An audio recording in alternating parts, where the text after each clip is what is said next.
하나님 아버지, 긴 무더위를 보내고 신선한 바람으로 가을 문턱으로 인도하신 하나님, 그 어느 해보다 주님의 놀라우신 능력을 체험하며 살아갈 수 있도록 해주심에 감사를 드립니다. 오늘도 거룩한 주일 구원받은 성도들이 주님 전에 나와 찬양과 경배로 영광 돌리게 하시니 감사합니다. 하나님의 자녀로 온전히 말씀에 순종하지 못하였던 모습들이 많이 있음을 고백합니다. 이 시간 십자가의 보혈로 용서하여 주옵소서. 사랑의 하나님, 질병으로 고통받은 성도들을 치유하여 주시고 물질과 일터와 진로의 어려움으로 힘들어하는 성도들 하나님 도와주시어서 주님 주시는 평안과 담대함으로 모든 문제들을 능히 이겨내게 하옵소서. 해성 공동체가 기도하고 있는 예배 처소도 빠른 시간에 하나님께서 예비하신 곳으로 인도하여 주시고 해성 공동체 전도대의 활성화가 이루어져서 새로운 구원의 역사가 일어나게 하옵소서. 하나님 아버지, 우리 담임 목사님 성령 충만케 하옵시고 영과 육이 강건하셔서 계가시고 기도하시는 목회 사역이 성령님의 도우심으로 어려움 없도록 도와주옵소서. 사모님의 건강도 깨끗하게 치료하여 주시고 자녀들도 축복하여 주시옵소서. 교회를 위하여 수고하시는 장로님, 권사님, 집사님들의 삶을 축복하여 주시옵소서. 구원의 하나님, 대통령과 위정자들이 하나님을 두려워하는 깨끗한 정치인이 되게 하시고 국민에게 인정받는 위정자들이 되게 하옵소서. 남과 북이 더 이상 대립하지 않고 평화적으로 통일이 되어 북한의 형제들에게 자유가 보장되는 구원의 은총을 주옵소서. 사랑하는 주님, 단위에 세우신 목사님을 통하여 우리에게 말씀하시는 하나님의 음성을 듣기를 원합니다. 들려주시는 말씀으로 온 성도들 힘을 얻고 은혜의 시간이 되게 하시고 정성껏 준비한 청년들 찬양을 통하여 하나님 홀로 영광 받으시고 평생의 여호와를 찬양하는 기쁨이 충만케 하옵소서. 이 예배처를 내주신 이용모 지사님 네 분과 자녀들 가정과 사업장 위에 주님 축복하여 주시옵소서. 우리와 동행하시며 우리를 구원하신 예수 그리스도의 이름으로 기도드립니다. 아멘. 오늘 이 시간 우리에게 주시는 하나님 말씀 함께 보시겠습니다. 열왕기하 15장 1절로 22절까지 말씀입니다. 열왕기하 15장 1절에서 22절까지 말씀. 하나님의 말씀입니다. 한 절씩 교독하시겠습니다. 이스라엘 왕 여로보암 제27년에 유다 왕 아마샤의 아들 아사랴가 왕이 되니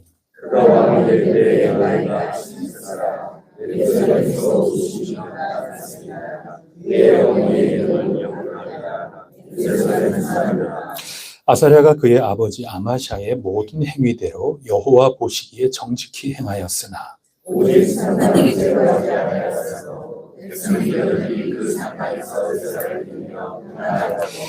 여호와께서 왕을 치셨으므로 그가 죽는 날까지 나병 환자가 되어 별궁에 거하고 왕자 요담이 왕궁을 다스리며 그 땅의 백성을 치리하였더라.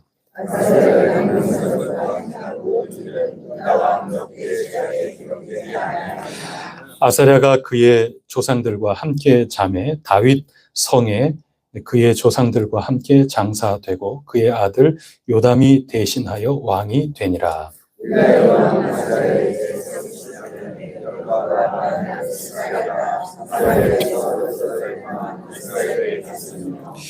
그의 조상들의 행위대로 여호와 보시기에 악을 행하여 이스라엘로 범죄하게 한 느밧의 아들 여로보암의 죄에서 떠나지 아니한지라.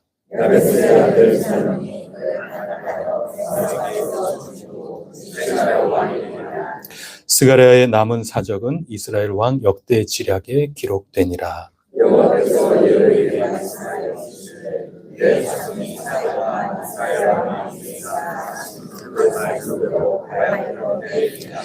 유다 왕 우시야 제39년에 야베스의 아들 살룸이 사마리아에서 왕이 되어 한 달 동안 다스리니라.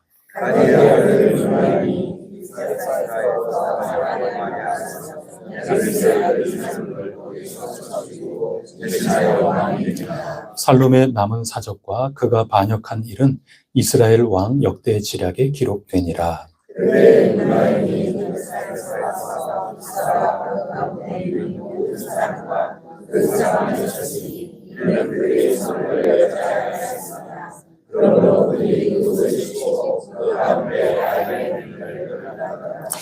유다 왕 아사랴 제39년에 가디의 아들 므나헴이 이스라엘 왕이 되어 사마리아에서 10년간 다스리며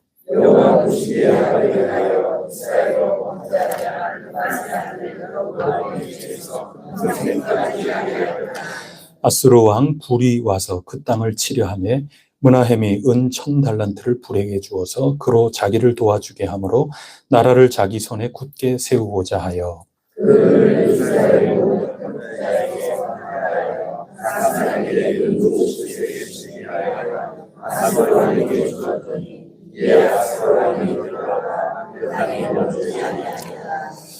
므나헴의 남은 사적과 그가 행한 모든 일은 이스라엘 왕 역대 지략에 기록되지 아니하였느냐. 므나헴이 그의 조상들과 함께 자고 그의 아들 부가히야가 대신하여 왕이 되니라. 아멘. 오늘은 우리 청년부 하나님 찬양해 주시겠습니다.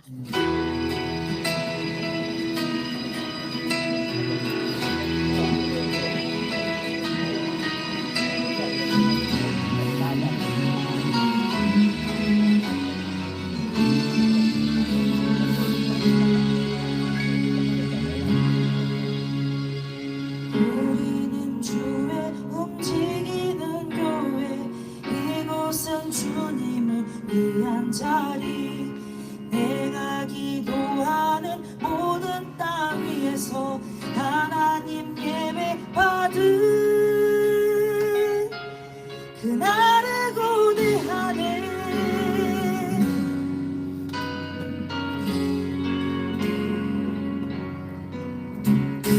우리는 주의 움직이는 교회, 이곳은 주님을 위한 자리. 내가 기도하는 모든 땅 위에서 하나님 예배 받은 그날을 고대하네.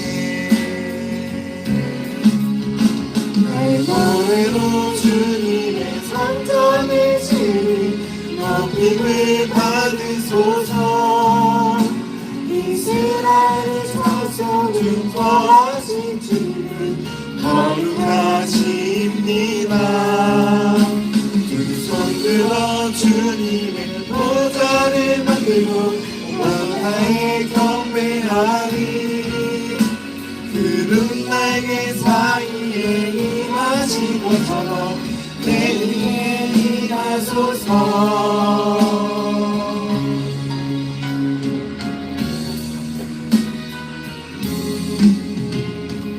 우리는 주의 움직이는 교회, 이곳은 주님을 위한 자리. 내가 기도하는 모든 땅 위에서 하나님 예배 받은 나를 고대하네. 날고래로 주님의 성전을 지으니 높임을 받으소서. 이스라엘 찬송 중 거하신 주를 거룩하십니다. 두 손 들어 주님의 보좌를 만들고 왕가에 경배하니. 푸른 날개 사이에 임하신 것처럼 내 위에 임하소서. 하나님 우리가 이곳에 섰으니 날려주여 하소서. 하나님 우리가 어디에 있는지 주의 높이리라. 받들어 주님을 송축할지어다 바람에 입맞추라 영원한 통치자 주 예수 그리스도 그는 위대하신 왕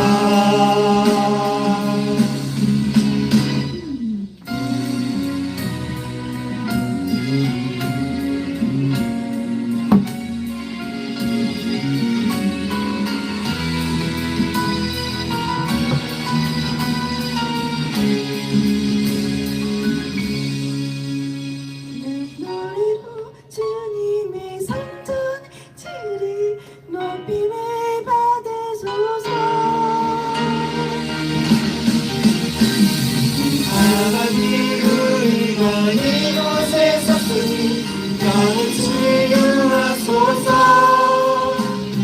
하나님 우리가 어디에 있는지 주를 높이리다 열방들아 주님을 송축할지어다 이 바람에 입맞추라 영원한 통치자 주 예수 그리스도 그는 위대하신 왕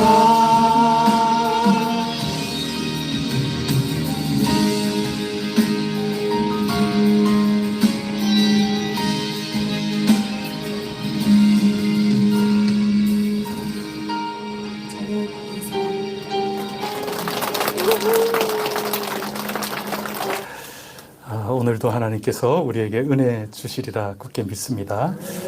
오늘 저는 우리 삶의 틀거리라는 게 참 중요하다 그 말씀을 드리려고 합니다. 3살 버릇 8까지 가는 겁니다. 제 버릇 그 말 쓰기가 좀 그래가지고 막 찾아보니까 남 못 준다 이렇게 표현도 쓰더라고요. 그래서 저는 제 버릇 남 못 준다는 속담이 있습니다. 이렇게 대본에는 써놨는데 여러분 개 못 준다고 저도 그런 얘기를 많이 들었거든요. 제 버릇 개 못 준다 이런 속담이 있습니다. 그러니까 사람은 늘 쳇바퀴 도는 거죠. 3살 버릇 8까지 간다는 거는 평생 그 쳇바퀴 그 자기 습관의 틀거리 속에서 맴돌다가 평생 마친다 그런 뜻 아니겠습니까? 사관 생도 시절 김유신이라고 신라시대에 김유신이 있었습니다. 그 사관 생도 시절에 호기도 있고 막 그러니까 이 기생에 빠졌어요. 천관이라고 하는 이름의 그 기생에게 빠져가지고 날마다 거기서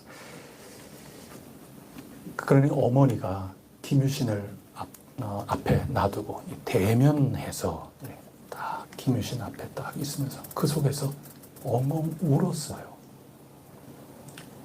내가 나이 이렇게 되면서 늙어가면서 너가 자라나는 그 모습 보는 게 이 엄마의 마지막 남은 이 늙어가는 엄마로서 마지막 기쁨인데 너 어떻게 이런 식으로 살아가냐 말이죠. 그러니 김유신이 인물이었던 게 그 말씀을 듣고 즉시 결심을 하죠. 다시는 안 가겠다고. 근데 술을 끊지는 않았던 것 같아요. 딴 데서 또 술 먹다가 피곤하니까 운전하는데 피곤하고 이게 음주운전하면 안 되잖아요. 그래서 말 타가지고 말을 자율주행 모드로 이제 말을 하는 거예요. 그렇게 해놓고 이랴 이렇게 해서 말이 자율주행으로 간단 말이죠. 근데 자율주행 하다 보니까 어디로 갔어요? 네, 청관에게 갔어요. 그럼 목적지에 다 왔습니다. 이잉 이렇게 딱 하는데 보니까 이게 청관의 집이란 말이죠. 그래서 내려가지고 말 목을 치는 겁니다. 그래서 집에 돌아갔다는 겁니다. 여러분 말은 자율주행, 늘 쳇바퀴, 자기의 삶의 틀거리가 있었던 거죠. 이전에 김유신의 삶이 그랬다는 거죠. 그런데 김유신이 훌륭했던 것은 뭐냐면 쳇바퀴 도는 자기 삶의 그 틀거리를 깨고 나왔다는 겁니다. 그게 훌륭한 점입니다. 이게 종교적으로 보면 불교에서는 윤회 아닙니까? 윤회. 불교는 이 윤회하다가 결국 깨닫고 각해서 떨쳐 나와야 이게 해탈하는 거 아닙니까? 근데 잘 모르셔서 그런데 예수 그리스도 통해서 깨쳐 나올 수가 있는 거죠. 올바른 길을 걸어가는 거고. 그게 우리 예수 믿는 사람입니다. 그래서 이 세상은 말이죠. 우리가 쳇바퀴 도는 그런 모든 우리의 삶이 있는데 거기에 언제까지 머물러 있겠느냐. 만약에 그릇된 우리 삶의 틀거리가 있다면 그것을 예수님의 이름으로 깨쳐 나와야 된다는 겁니다. 그 이야기를 하는 겁니다. 성 어거스틴도 마찬가지였습니다. 가난했어요. 그래도 애는 똑똑했거든요. 그래서 야스퍼스 같은 사람은 정말 진지하게 사유를 한 사람 셋을 나는 꼽고 싶은데 그 첫째가 플라톤이고 그리고 세 번째가 칸트를 꼽아요. 그 다음에 두 번째를 누굴 꼽는가 하면 어거스틴을 꼽는 거거든요. 그래서 철학사적으로나 그 다음에 기독교 신앙의 틀거리를 세운 그런 신학사적으로나 이 어거스틴은 위대한 인물이죠. 이 가난해서 공부를 못하고 다시 먼 곳에 공부하러 갔다가 다시 돌아왔는데 어느 돈 많은 독지가가 이거 아깝단 말이죠. 그래서 당대에 공부를 어디든 누구든 가서 하고 싶어하는 그 카르타고라고 하는 이 학문의 도시 거기에 유학을 보내줍니다. 근데 가서 하라는 공부는 안 하고 날마다 가서 연애하는 겁니다. 근데 연애도 건전하게 연애하는 그런 게 아니라 그냥 건전하지 않게 그렇게 했어요. 그래서 나이 18살에 아빠가 돼요. 결혼이 아닌 가운데 아빠가 됩니다. 그러니 고향에서 엄마는 어땠겠어요? 그래서 엄마가 가슴이 아파서 목회자를 찾아가서 날마다 상담하고 목사님 저 신방지를 해주세요. 그래서 날마다 그때 남아있는 기록이 뭐냐면 그때 그 주교가 그 목회자가 뭐라고 얘기를 하는가 하면 그 유명한 말입니다. 우리 가운데 그 모니카 어머니에게 눈물의 자식은 망할 리 없다. 요 얘기를 하는 겁니다. 그러니까 이 어머니로서 그 어거스틴이 날마다 이 향락을 끊지 못하고 방탕하고 그런 가운데 있었던 그 삶이 너무 안타까워서 관심이 얼마나 많은지. 그래서 당대에 유행하던 그런 사조, 그런 거에 다 빠져봐요. 한 번씩 만이교회도 빠져봤다가 점성술에도 빠졌다가 똑똑하니까요. 그냥 빠지면 그냥 보통 빠지는 게 아니라 그냥 막 어머니는 날마다 오는 겁니다. 어머니의 그 눈물은 결코 망하지 않는다. 어머니의 눈물이 있는 자식은 결코 망하지 않는다. 그래서 어느 날 하나님이 정말 은혜 주시죠. 그때 아이들이 학교종이 땡땡땡처럼 늘 아이들이 부르는 그 동요가 있는데 길거리에서 아이가 부르는 집어라 또 읽어라 이런 가사에 그냥 일상적인 그런 동요가 있는데 그 동요가 그날따라 그냥 허투루 들리는 게 아니에요. 그래서 거기에 성령님의 음성을 듣는 겁니다. 그래서 집어라 읽어라 이 말씀을 듣고 곧바로 집어들고 성경을 읽은 곳이 로마서 13장 11절 이하였습니다. 또한 너희가 이 시기를 알거니와 자다가 깰 때가 벌써 되었으니 밤이 깊고 낮이 가까웠으니 그러므로 우리가 어둠의 일을 벗고 빛의 갑옷을 입자. 방탕하거나 술 취하지 말며 음란하거나 호색하지 말며 다투거나 시기하지 말고 오직 주 예수 그리스도로 옷 입고 정욕을 위하여 육신의 일을 도모하지 말라. 그렇게 해서 어거스틴도 지난날 쳇바퀴 그것을 예수 그리스도의 은혜로 깨쳐 떨쳐 나옴으로 위대한 인물로 그렇게 살아가게 되었습니다. 꼭 뭐 위대해야만 된다 그렇게 들을 수도 있는데 새 삶을 산 거죠. 그게 위대한 겁니다. 각자 떨쳐 일어나서 새 삶을 살아야 하는 것입니다. 두 사람 모두 김유신이나 어거스틴이나 모두 잘못된 삶의 쳇바퀴에서 일찍 벗어난 것이 그 인생이 얼마나 복이 되었는지 모릅니다. 예수 그리스도 안에 그렇게 된다면 그것은 견줄 수 없이 큰 복이 될 것입니다. 요즘 우리 사회에서는 플랫폼이라는 이야기를 많이 쓰거든요. 플랫폼이라는 게 기차에서 열차 타기 위해서 기다리는 데가 플랫폼 아닙니까? 그러니까 기초가 되는 겁니다. 기반이 되는 거죠. 그래서 요즘은 그런 것들을 아주 다양한 데에 다 씁니다. 플랫폼이라는 거. 일종의 공간적으로 봐도 우리가 지금 살아가고 있는 이곳도 하나의 플랫폼입니다. 여기에 이런 공간이 있고, 나가서 식당이 있고, 그 다음에 교회 학교 모이는 곳이 있고, 계단 내려가고, 주차장이 있고, 이 플랫폼에서 우리는 사는 겁니다. 이거가 디딤돌이 되기도 하고, 또 한계가 되기도 합니다. 우리가 이 속에서 우리의 삶이 이 공간적인 것을 딛고 여기서 뭐든지 일을 하는 겁니다. 동선이든지 이런 모든 것들이. 그래서 이 속에서 우리가 할 수 있는 모든 거에 열매가 나타나는 거죠. 그러나 한계도 분명해요. 이 공간이라고는 여기에서 할 수 없는 것들이 있기 때문에 그래요. 그래서 플랫폼이라고 하는 것은 가장 기본 설계가 되는 겁니다. 요즘 우리 이 시대는 뭐든지 전산화가 되는 시대이기 때문에 이 AI 시대 아닙니까? 요 며칠 전에 신문을 보니까 구글이라고 하는 곳에서 AI 일꾼, 정말 탁월한 AI 일꾼 한 사람 자기네 회사로 다시 데려오는데 몇 조가 들었다 그래요. 3조 얼마라고 그러나요? 하여튼 몇 조, 연봉 몇 조를 주면서 그 사람을 데리고 오지 않습니까? 왜 그 정도 하겠어요?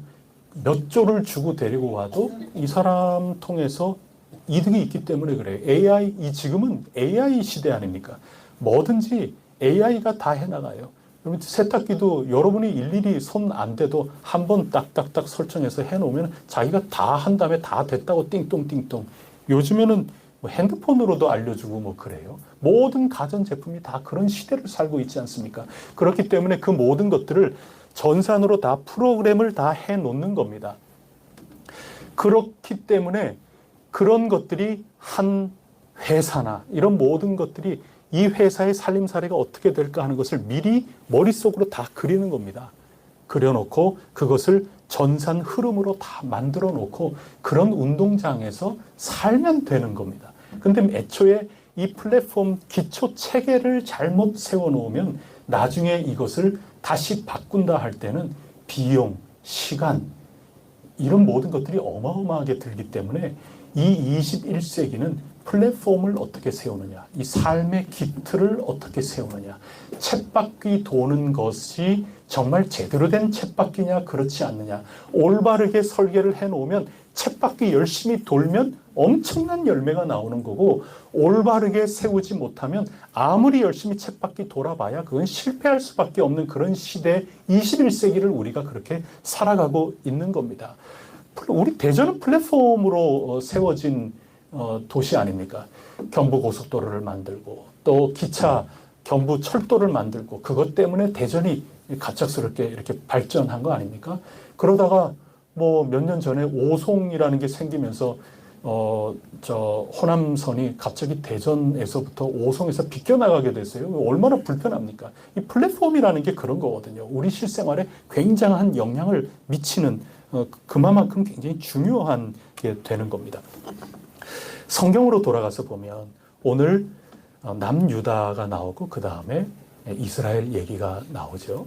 남유다에게도 쳇바퀴가 있었다는 겁니다.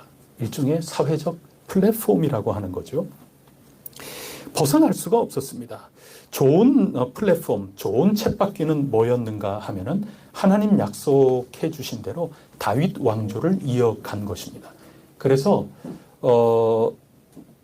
남쪽 열왕기서를 쭉 읽어나가 보면 남쪽 왕국은 특징이 혁명이 없어요. 북쪽은 오늘 전부 혁명이죠. 남쪽은 혁명이 없어요. 그거는 하나님이 다윗 왕조에게 내가 왕위를 계속 이렇게 이어주리라 그 말씀대로 살려고 애를 썼기 때문에 그게 사회적인 이미 공감대가 되어 있어요. 그래서 절대로 다른 집안이 칼로 죽이고 왕이 될 수는 없어요. 죽이기까지는 해요. 나랑 정치적으로 안 맞는다. 그래서 왕을 죽여요. 죽여놓고 그 다음에 왕은 누가 되느냐 하면 그 아들이 돼요. 오늘 주인공이 되는 그 아사랴라고 하는 우시야라고도 합니다. 이름을 똑같은 사람을 둘로 부르는데 이 우시야 왕, 이 아사랴라고 하는 왕은 할아버지도 암살당했어요. 그래서 아버지가 왕이 된 다음에 든든하게 되고 난 후에 그 죽인 신하들을 다 처형을 하지 않습니까? 그래도 집안은 살려두고 그러면서 그 아들도 암살을 당해요. 그런 다음에 16살에 왕이 된 사람이 오늘 나오는 아사랴 왕이에요. 여러분 가슴 아프지 않아요? 여러분 내 할아버지도 암살당했고 내 아버지도 암살당했어요. 그러면 왕하고 싶어요? 차라리 내 할아버지도 내 아버지도 그리고 나도 죽이지. 이 원수야. 나도 죽여라 차라리 말이죠. 그런데 다 죽여도 이 손자 그 아들은 왕 돼야만 되는 겁니다. 아사랴도 왕 돼야만 돼요. 왜? 그게 사회적인 플랫폼이기 때문에 그래요. 그거를 떠날 수가 없어요. 그래도 잘 이겨내는 거예요. 16살 한창 사춘기 예민한 때인데 그거를 잘 이겨나간 겁니다. 그 쳇바퀴를 좋은 쳇바퀴니까 하나님 약속, 하나님 뜻대로 살아가기 위해서 내 심리적인 괴로움, 내 인생에 기구한 이 모든 괴로움, 그러나 그 모든 것들을 순종하고 그 플랫폼 안에서 살아간 사람들, 거의 남유다 사람들이었던 겁니다. 잘한 겁니다. 그런데 잘못된 쳇바퀴도 있었습니다. 오늘 3절, 4절 여러분 한번 보시면 중간부터 보면 여호와 보시기에 정직히 행하였다. 여러분 이거 잘한 겁니까? 못한 겁니까? 잘한 겁니다. 잘한 거예요. 그런데 잘못한 쳇바퀴도 있어요. 그것은 오직 뭐를 안 했어요? 산당을 제거하지 않았기 때문에 백성이 여전히 그 산당에서 제사드리며 분향하였다. 이거는 망할 때까지 이어지는 겁니다. 그러니까 잘한 쳇바퀴도 있지만 사회적으로 이거는 뭐 여기서 벗어날 수가 없어요. 그냥 그런 습관 가운데 이 사회가 그냥 흘러가고 만 거예요. 그러다가 망한 겁니다. 산당이라는 게 뭐냐 하면 예루살렘 성전이 완공되기 이전까지 성전이 없는데 어디서 예배드려요? 그러니까 산 높은 곳 꼭대기에 예배드릴 곳을 마련해 놓고 사람들마다 거기 가서 제단의 임의대로 개인적으로 하나님께 예배드리고 그렇게 하는 겁니다. 할 수 없죠. 그렇게 해야 되는 거죠. 근데 문제는 예루살렘 성전이 다 지어진 솔로몬 이후에도 임의대로 그 산당을 없애지 않았기 때문에 전부 저마다 거기 가서 예배 드렸다 하는 그 얘기입니다. 그러니까 꼭 그렇게 대비를 이렇게 견주어서 생각을 하기에는 여러 가지 좀 어려운 점은 있지만 예를 들어서 오늘날로 얘기한다 그러면 기도원이죠. 예, 기도원이 제가 나쁘다 그렇게 얘기하려고 그러는 게 아니에요. 그러니까 예를 들면 기도원. 근데 기도원에서 개인적으로 하나님께 예배드리고 하나님 앞에 경건의 생활을 하고 이렇게 하는 것이 공교회의 질서나 공교회의 이런 모든 모습하고 배치되기 시작하면서 오히려 개인적으로 신앙생활하고 개인적으로 하나님과 관계를 맺어나가는 이런 모든 것들이 공적으로 나가는 이 모든 것들을 위에서 짓누르고 이렇게 되기 시작을 하면 그것은 문제가 있다. 지금 성경이 그 얘기를 하는 겁니다. 산당이라는 게 그런 겁니다, 지금. 제 어릴 때만 해도, 여러분들 요즘도 그런 말씀을 쓰는지 모르겠는데, 저 어릴 때는, 그 교회 안에서 재단 쌓는다, 이런 얘기들을 굉장히 많이 했어요. 그게 뭐냐 하면, 기도하시는 권사님들 통해서 서로 이렇게 모여, 기도하고, 이렇게 하는 거를 재단 쌓는다. 저는 어릴 때 재단 쌓는데 어디 가서 돌 쌓으시나 뭐 이렇게도 생각하고 그랬어요. 이제 제가 제일 친한 친구 몇 번 말씀드리지 않았습니까? 지금 제 모교에 장로하고 있는 정말 제일 친한 친구예요. 초등학교 1학년도 같은 반 했어요. 대학교도 같은 대학교 가고 그렇게 친하게 지낸 친구, 어릴 적부터 유치부 때부터 같이 자라난 그 친구. 그래서 그 집에 가면 그 어머니가 기도하는 어머니였어요. 기도하는 권사님이었어요. 그럼 날마다 집에 가서 우리는 놀고 있는데 상혁아 이리 와라. 그래서 가면 따다다다다다다다. 날마다 놀고 있으면 이제 그만 놀고 이리 와라. 그러면 그 앞에 가서 무릎 꿇고 이렇게 따다다다다 막 이렇게 기도하시면서 이렇게 그러고서는 저는 못 알아들으니까 어려가지고 초등학생 그냥 놀기 바빠고 땀 뻘뻘 흘리면서 오라니까 가서 기도하고 그러면 됐다. 그래 기도해주고 그 다음에 가서 또 놀아라. 그렇게 한 다음에 속에 있는 얘기는 저희 어머니한테 다 갖다 일러 바치는 거예요. 상혁이 속에 마음에 지금 이런 게 있는 것 같고 저런 게 있는 것 같고 그런가? 아니 저는 그런가? 이게 맞다고도 할 수 없고 꼭 그렇다고도 할 수 없고 하여튼 그냥 어떤 그때 어느 날 또 기도하시고 그러면서 상혁아 너는 빌립보서를 많이 읽어라 그러시더라. 그래서 저 어릴 때부터 빌립보서 많이 읽고 그랬어요. 그래서 여러분 기억하세요? 제가 이제 부목사 모든 것들을 다 마무리하고 담임 목사로서 내가 이제는 책임을 가지고 쭉 설교를 할 수 있는 첫 기회가 왔을 때 처음으로 제가 선택한 본문이 뭔지 아세요? 빌립보서예요. 제가 그래서 예언을 잘 받들어가지고 빌립보서 항상 기뻐하라. 그리고 제가 빌립보서를 읽으면 빌립보 교회가 처음 개척되는 게 사도 바울이 인위적으로 소아시아 지역으로 가려고 그게 길이 막히니까 또 달리 가려고 들어와까지 가가지고 애를 쓰는데 하나님이 환상을 보여주셔가지고 자기가 생각하지 않은 전혀 다른 길로 가서 유럽으로 개척을 하면서 새롭게 일으켜 세워나간 그 길을 가지 않습니까? 그러니까 나의 모든 것들 다 배설물로 여기고 그게 빌립보서에서 간증하는 바울의 얘기 아니겠어요? 항상 기뻐하고 항상 그런 겁니다. 저는 성령님을 경험할 때에도 그래서 저는 여러분들하고 조금 다른 그런 게 있어요. 제가 체험한 성령님은 보통 성령님을 체험할 때는 뭐 기도원이든 아니면 교회 안에서도 어떤 집회든 이렇게 해서 비전을 주고 성령님을 사모하라고 하고 막 이렇게 해갖고 뜨겁게 기도하고 뭐 그러는 가운데 만나고 그런 경우가 참 많은데 저는 그런 게 아니었어요.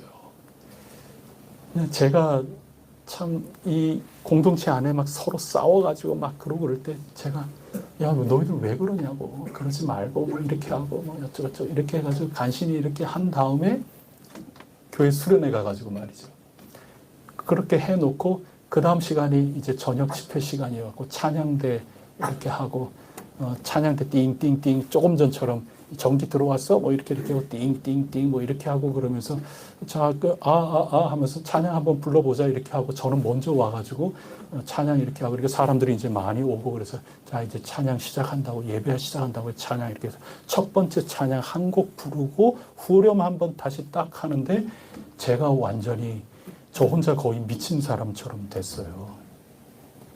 그러니까 저는 사도 바울이 유럽 쪽으로 가서 전도를 한다는 아예 계획 속에 된 게 아니고 저는 간절한 바람이나 그게 아니라 전적으로 저항할 수 없이 성령님을 제가 만난 저는 제 몸을 진짜 좀 몇 시간 동안 제 몸이 아니었어요. 그냥 여러분처럼 성령 다 모여 있는데 저 혼자 그냥 왔다 갔다 왔다. 그래서 제가 기도해 줄 사람 기도하고 사랑한다고 고백할 사람 사랑하고 제 몸이 아니었어요. 박수 치면서 하나님 할렐루야 할렐루야 감사합니다. 그리고 모두들 그냥 막 그 다음에 제가 목사 되겠다니까 아무도 그럴 줄 알았다는 듯이 근데 빌립보예요. 빌립보 순두계와 유오디아 서로 그냥 다투고 싸우고 하는 가운데 사도 바울이 한 마음을 품으라 한 마음을 품으라 이는 예수 그리스도의 마음 그거 품어라. 그게 빌립보서고 그거 읽고 그래서 저는 빌립보서를 처음부터 증거해 나간 거고 뭐 저는 그래요. 그냥 성령님께 맡기고 그래서 저는 기다리며 서두르는 거지 저는 서두르며 기도한다는 것은 저의 신학 여정이나 또 체험적인 저의 신앙의 여정이나 저는 그렇게 형성이 돼 있지를 않아요. 먼저 기다려야 되는 거고 그 하나님을 기다리지 않는 가운데 저의 재주나 저의 여러 인간적인 판단 가지고 하고 싶은 마음이 일단은 저는 없어요. 그게 어린 시절 이 산당에서 제가 겪은 얘기예요. 그리고 저는 신학적으로도 그걸 확인하고 신앙적으로도 저는 그렇게 왔어요.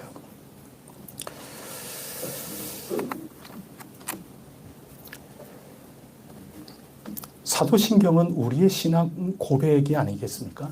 우리 신앙 고백이에요. 공교회가 고백한 겁니다. 그 신앙 고백을 내가 고백하는 겁니다. 내 고백을 교회 전체에 씌워버리는 게 아니에요. 거꾸로가 아니라는 말씀인 거예요. 근데 유다의 피할 길 없는 플랫폼이 있어요. 그 사회에 벗어날 수 없는. 그 플랫폼이라는 것은 산당이 존재해서 이 산당 때문에 개인적인 임의 신앙이 도를 넘어서 교회 전체의 공적인 데에 영향을 끼치고 위치가 바뀌게 된 그런 모든 것들이 대를 이어서 씻어낼 수 없는 그런 쳇바퀴를 돌았다. 이 열왕기서의 얘기인 겁니다. 이게.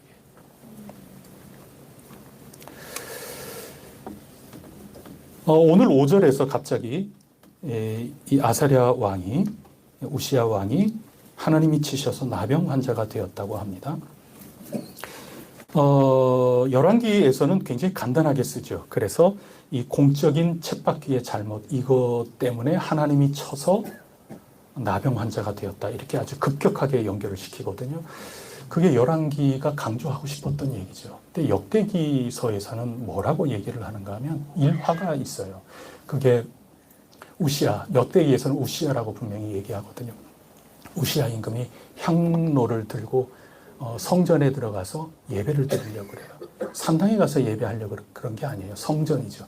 그때 당시 모든 사람들은 저마다 그냥 편의상 얘기하면 기도원 이렇게 가고 자기 임의대로 자기 딴에 그냥 은혜 받고 열심히 그렇게 하면서 중앙의 성소라는 것들이 자칫 홀대가 되고 무시가 되고 나의 관점 중심대로 그 모든 것들을 그냥 흔들 수 있는 이런 사회적 플랫폼 가운데 왕도 그래야 되지만 격이 좀 다른 거죠. 다른 모든 일반 사람들은 산당 가서 그렇게 한다 하더라도 나는 왕이니까 어디 가서 해요? 성전 가서 하는 거죠. 그래서 성전에서 임의대로 향로를 들고 제사를 드리려고 그래요. 용기 내놓고 용기 있는 제사장 80명이 모여요. 그래서 왕이 드리려고 할 때 가서 왕이시여 이거는 당신의 기능과는 지금 상관없다고 얘기를 해요. 근데 그때 향단을 손에 들고 거룩한 행위를 하면서 이걸 들고 제사장 그렇게 얘기하는 제사장을 보고 화를 냈다고 기록하고 있고 화를 내는 그 순간에 이마에 나병이 생겨서 그곳으로 격리돼 버립니다. 왜냐하면 그 율법에 보면은 나병이라고 하는 거는 개인의 질병뿐만 아니라 공동체 건강을 완전히 해치는 게 되기 때문에 얼른 격리를 시켜야 되는 거기 때문에 그래요. 그리고 오늘 본문에 보면 별궁에서 격리가 돼서 남은 생애를 평생토록 환자로 살다가 생을 마감하게 되는 겁니다. 공동체 건강을 위해서 그래요. 이 플랫폼이 일반 사람들이든 왕이든 간에 저마다 자기 입장에서 자기 딴에 자기 임의대로 신앙생활을 해 나간 결과예요.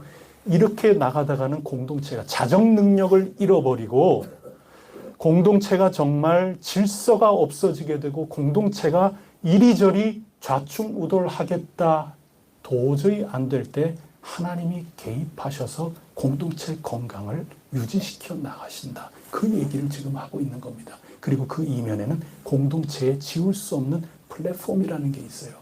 이거 참 고쳐지기가 어려운 겁니다. 북이스라엘 여로보암 2세 때도 마찬가지였습니다. 외적으로는 솔로몬 시대의 옛 영토 다 회복할 정도로 강력했지요. 경제적으로 이보다 더 번영할 수 없게 되었습니다. 그런데 독이 되어서 안으로는 도를 넘어서 신앙이 썩고 사회적으로는 마땅한 도리, 아모스의 말로는 정의와 공의가 허물어지고 만 것입니다. 이 쳇바퀴를 끊임없이 돌았습니다. 북이스라엘만의 고유한 쳇바퀴는 두 가지였습니다. 하나는 반란의 역사였습니다. 오늘 얼마나 많은 왕이 나와요. 유다의 왕은 한 사람 있을 때 북쪽은 계속해서 바뀌어요. 반란 때문에. 그건 지울 수 없는 습관이에요. 그래서 그건 습관이에요. 그 사회적인 플랫폼이 그래요. 사회 구조가 그래요. 사회 공감대가 전부 그렇기 때문에 내가 좀 힘이 있다 그러면 다 반란해서 자기가 왕이 되면 그만이에요. 남쪽에서는 그게 안 돼요. 슬퍼도 힘들어도 내가 왕 더 이상 하고 싶지 않아도 왕 해야만 돼요. 그걸 사명으로 받아들이고 하는 겁니다. 북쪽은 그렇지 않았어요.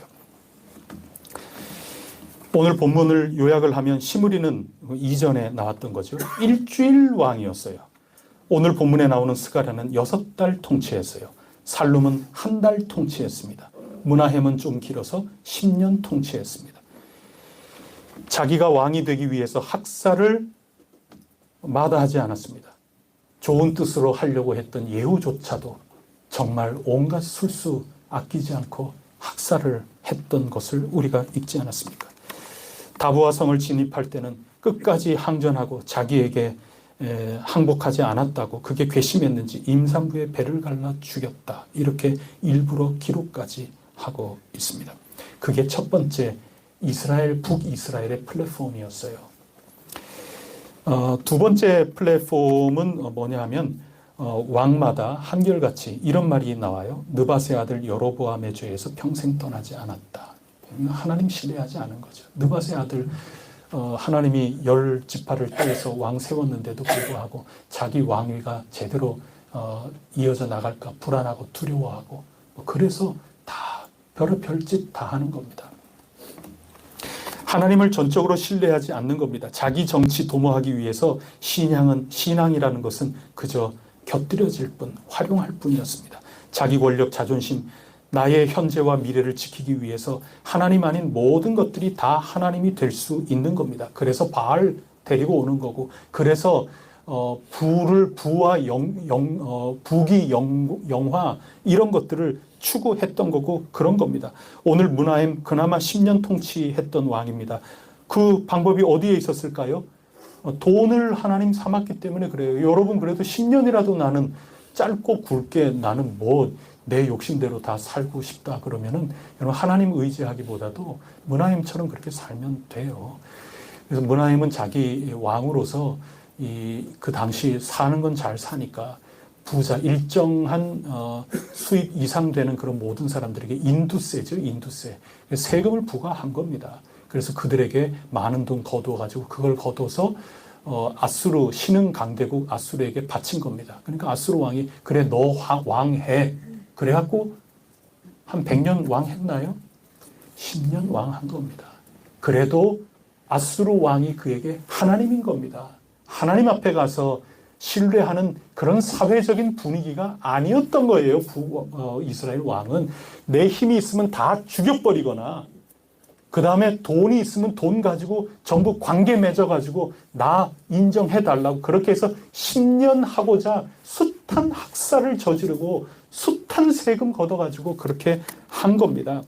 내게 있는 무력과 인맥과 돈과 처세, 능력 이런 모든 것들을 의지해서 내 안위에 대한 두려움과 미래에 대한 염려 이 모든 것들을 대처해 나가려는 그 삶의 틀거리 그게 뭐냐? 북이스라엘의 쳇바퀴였어요. 그게 플랫폼이었어요. 이거 바꾸기 너무 어려워요. 그래서 남쪽과 북쪽 모두 그런 것들이 있었다 하는 것입니다.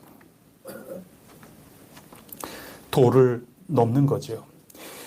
여러분 가나안 땅 코앞에 이스라엘 백성들이 이르렀습니다. 모세가 12 정탐꾼을 보내지 않았습니까?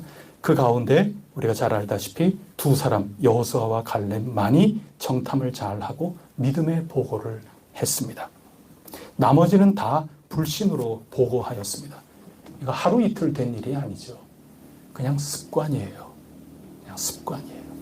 상당히 상징해주는 그런 신앙의 습관, 그리고 내 오늘과 내일에 대한 불안과 염려 때문에 그냥 모든 것들 원망과 불평 나오는 그런 습관. 여러분, 이게 내 삶을 이끌어가고 있는 내 개인적 인생의 플랫폼이라는 걸 빨리 알아차려야 돼요. 그리고 개인만의 플랫폼이 아니라 함께 더불어 살아가는 이 공동체의 틀거리가 이미 돼 있는 겁니다. 그 틀거리에서는 계속 그런 열매가 나올 수밖에 없어요.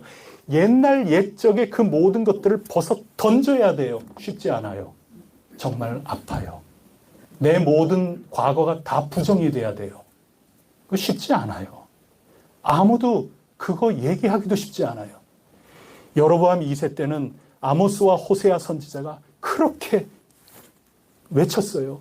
남유다에서도 예레미야가 죽기를 각오하고 외쳤어요.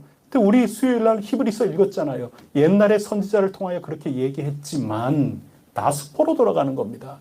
선지자들이 그렇게 이 가운데 지금 이 사회 플랫폼을 바꿔야 된다고, 신앙의 플랫폼을 바꿔야 된다고, 틀거리를 바꿔야 된다고, 이 쳇바퀴에 더 이상 안주하면 안 된다고 얘기를 해줘도 안 돼요. 되지를 않는 겁니다. 그런 가운데 12 가운데 10명 다 그 플랫폼에 산 거예요. 가서 보니 해야 될 일이 되게 많거든요. 거기 가서 싸워야 되거든요. 부담되지요. 그러니 와가지고는 하나님이 우리에게 주시는 게 이게 아니다. 다른 거 찾자. 뭐 여러 가지 그렇게 10사람을 했던 겁니다. 이거 뭐 당연한 겁니다. 이거 불가피해요. 너무나도 뭐 우리의 모습이 다 그런 겁니다. 그런데 보통은 이렇게 성경을 읽는데 우리가 좀 더 우리가 한번 잘 새겨서 읽어보면 저는 핵심이 오히려 다른 데 있는 것 같아요. 여호수아와 갈렙은 잘했잖아요. 하나님을 온전히 신뢰하면서 자신의 그 이스라엘 백성 공동체의 플랫폼이 어떻든지 간에 그 둘만은 믿음의 플랫폼에서 산 거예요. 그러면 바로 코앞에, 약속의 땅 코앞에 와서 그 두 사람만 잘했거든요. 그러면 두 사람만 가나안에 들어가게끔 해줘야 되지 않아요? 뭐하러 40년간 유리방황하는 이 벌을 이 두 사람도 왜 같이 받아야 되냐고요. 현대의 합리적인 것으로 여러분 한번 생각해 보세요. 오늘 우리가 합리라는 것을 무시할 수가 없거든요. 신앙이 합리만이 아닌데 적어도 합리적인 거에서부터 신앙의 도약을 이루어야 되지 않겠습니까? 그러면 합리성 그리고 효율성 이치에 맞게끔 생각하면 이 두 사람이 뭔 잘못이 있냐고요. 그러면 더 이상 헛고생하지 말고 두 사람만큼은 너희들에게는 내가 사탕을 준다. 먼저 들어가서 기다리고 있거라. 그게 합리적이죠. 그게 마땅한 하나님의 일이죠. 근데 그렇지 않았어요. 그리고 더 놀라운 것은 두 사람이 아무 말이 없어요. 그냥 똑같이 40년을 행진했어요.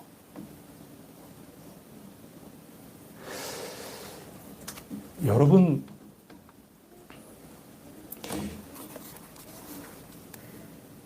이게 하나님 백성다운 새롭게 된 진정한 삶의 기반이고 틀이라고 하는 것을 가르쳐 주는 것 아니겠습니까? 그렇지 않다면 그냥 효율적으로 합리적으로 살 뿐 하나님 나라 백성으로서 산다고 얘기하기가 참 쉽지가 않겠죠. 여러분, 현재 우리 혜성교회의 플랫폼은 뭡니까? 그렇지. 구체적인 플랫폼은 죄송하지만 아직 없어요. 함께 세워 나가야만 돼요. 과제예요. 죄송하지만 구체적으로 더 말씀드릴 건 없어요. 근데 분명한 사실은 우리 혜성교회가 지금까지 오면서 세운 플랫폼은 분명히 있어요. 최소한 2개 있어요. 그 하나는 오직 예수 그리스도예요. 그거는 혜성교회든 어떤 교회든 하나님의 백성으로서는 그거는 타협할 수 없는 우리 삶의 쳇바퀴고 우리 삶의 기반이 되는 플랫폼이라고 할 수가 있습니다.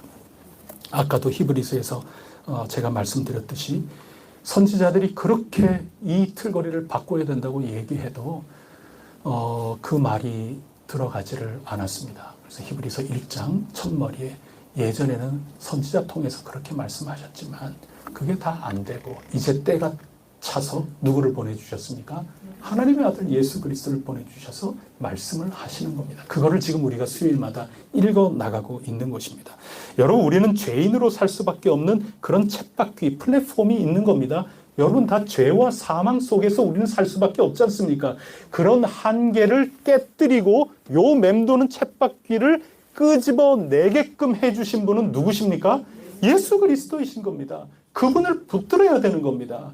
플랫폼을 새롭게 할 수 있는 것, 우리로 하여금 옛 삶에서 벗어나서 거듭나서 새 삶을 살게 되는 것, 그 오직 예수 그리스도 외에는 없는 겁니다. 그렇기 때문에 그분만이 우리를 올바른 신앙인의 틀 안에 살게 해 주시는 것입니다. 옛사람이 예수 그리스도 안에 죽고 새 사람으로 살게 해 주신 것입니다. 고린도후서 5장 17절에 그런즉 누구든지 그리스도 안에 있으면 새로운 피조물이라 이전 것은 지나갔으니 보라 새 것이 되었도다. 새로운 플랫폼을 우리 주 예수 그리스도 위에 두고 그분을 통해서 우리는 새 삶을 열어나갈 수 있다는 것, 이것이 우리 혜성교회의 당연한 첫 번째 플랫폼입니다. 두 번째 플랫폼이 있습니다. 함께 지어져 가는 겁니다. 이건 놓치시면 안 됩니다. 아직까지 우리의 모든 성이 다 차지 않는다 하더라도 적어도 우리가 이미 세워놓은 플랫폼이라는 게 분명히 있는 겁니다. 개별적이 아니고 함께 지어져 가는 것입니다. 여호수아와 갈렙 얼마든지 개별적으로 먼저 야 여기 진짜 좋다. 우리는 죄송하지만 우리는 이제부터는 우리가 뭐 믿음이 없어요. 우리가 하나님께 불순종을 했어요. 왜 우리 보고 똑같이 이 사람들이랑 40년 동안 왜 유리 방황해야 되냐고요. 여러분 이해가 되죠. 그러나 여호수아와 갈렙은 그렇게 하지를 않았어요. 자기랑은 전혀 다른 생각과 믿음과 자기랑 전혀 다른 그런 삶의 실천을 해 나가고 그게 잘못된 거라고 할지언정 함께 부름받은 공동체임을 잊지 않았어요. 그래서 여호수아와 갈렙은 위대한 사람인 겁니다. 같이 간 겁니다. 내 생각과 달라도 같이 간 겁니다. 40년간을 갔어요. 똑같지를 않았습니다. 1세대 다 요단강 앞에서 다 거기까지 그렇게 하나님의 은혜로 살다가 하나님께 부름받아 간 겁니다. 약속의 땅까지는 들어가지 못했어요. 여호수아와 갈렙은 길이길이 믿음의 표상이 될 그런 삶을 살았고 그리고 여호수아와 갈렙 이 두 사람을 통하여 새로운 세대를 새로운 공동체를 모세가 가르치고 그렇게 해서 가나안 땅에 들어가게 된 것입니다. 그래도 이런 삶의 새로운 그릇된 틀거리 쳇바퀴 이 플랫폼을 벗어나지 못하고 그렇게 하다가 다 망하고 만 겁니다. 그래서 예수 그리스도께서 오셔서 십자가 사랑과 부활 승천하셔서 지금과 과거와 지금과 미래 새하늘과 새 땅에 이르기까지 모든 것들을 이미 이루시고 그 이미 이루신 것을 기다려 받고 우리가 그 은혜 가운데 힘차게 걸어 나가서 아직 우리가 이루지 못한 아직까지 하나님의 나라가 더 절실히 필요하고 이루어져야 되는 그러한 길에 우리가 살아나가도록 우리를 불러주신 것입니다. 성령 안에서 하나님이 거하실 처소가 되기 위하여 그리스도 예수 안에서 함께 지어져 가느니라. 이제는 유대인이나 이방인이나 남자나 여자나 종이나 자유인이나 옛 틀에서 벗어나서 이제 예수 그리스도 안에 함께 지어져가는 거룩한 공동체가 되어 가는 것입니다. 그러므로 예수 그리스도 외에는 우리가 아무것도 알지 않기로 작정해야 합니다. 예수 그리스도 외에는 생각할 게 아무것도 없습니다. 내 개인적인 자존심, 내 개인적인 열등감, 또 가장 잘 사는 시대의 이야기거든. 지금 우리가 읽은 이때가 나에게 있는 안정과 나에게 있는 영화로움과 나에게 있는 편안함, 이 모든 것들, 그런 것들 때문에 나오는 모든 자만, 자칫 교만할 수 있는 모든 것, 이런 모든 것들을 벗어버릴 수 있는 우리 삶의 플랫폼, 틀거리가 있다면 오직 예수 그리스도 외에 나는 다른 아무것도 생각하지 않겠다. 이 한 가지. 그리고 우리는 함께 부름을 받은 공동체로서 함께 지어져 가고 있다는 것. 이 두 가지 플랫폼을 잊지 마시기 바랍니다. 그래야 하나님의 복을 우리 모두 누리게 될 것입니다. 기도하시겠습니다. 하나님 아버지, 참 감사합니다.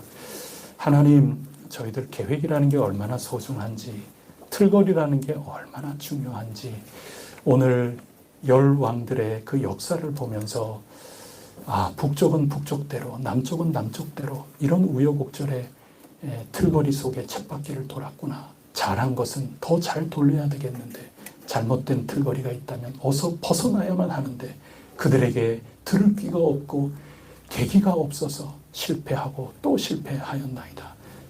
저희들은 예수 그리스도 만나서 새로운 삶의 틀거리를 살게 해주셔서 감사합니다. 저희들은 예수 그리스도 안에 성령님 도우심으로 함께 지어져 가게 해주시니 감사합니다. 이 끝에 여호수아와 갈렙 그들을 통하여 새로운 공동체가 이루어졌음을 보고 예수 그리스도 안에 온전히 이루어진 것도 저희들이 굳게 믿습니다. 하나님, 연약하고 부족합니다. 두려움도 있습니다. 염려도 있습니다. 한치 앞을 못 내다보고 또 장담할 수 있는 게 하나도 없습니다. 그러나 저희 모두 기도하며 사랑하며 함께 여기까지 왔으니 앞으로도 오로지 하나님 한 분 믿고 의지하며 걸어 나아갈 수 있는 아름다운 공동체가 꼭 되게 하여 주시옵소서. 이 모든 말씀 우리 주 예수 그리스도 이름으로 간절히 기도드립니다. 아멘. 이제는 우리 주 예수 그리스도 은혜와 하나님 아버지 크신 사랑과 보혜사 성령님 교통하심이 하나님께서 부르신 귀중한 해성 공동체 그리고 믿음으로 하나님께 모든 것 맡기고 전적으로 의지하며 기도하며 거룩하고 온전한 쳇바퀴 속에 최선을 다하여 주어진 삶을 맡기려고 하는 성도님 한 분 한 분 그 삶과 한 모든 일 가운데 언제나 함께하여 주시옵시기를 간절히 축원하옵니다. 아멘.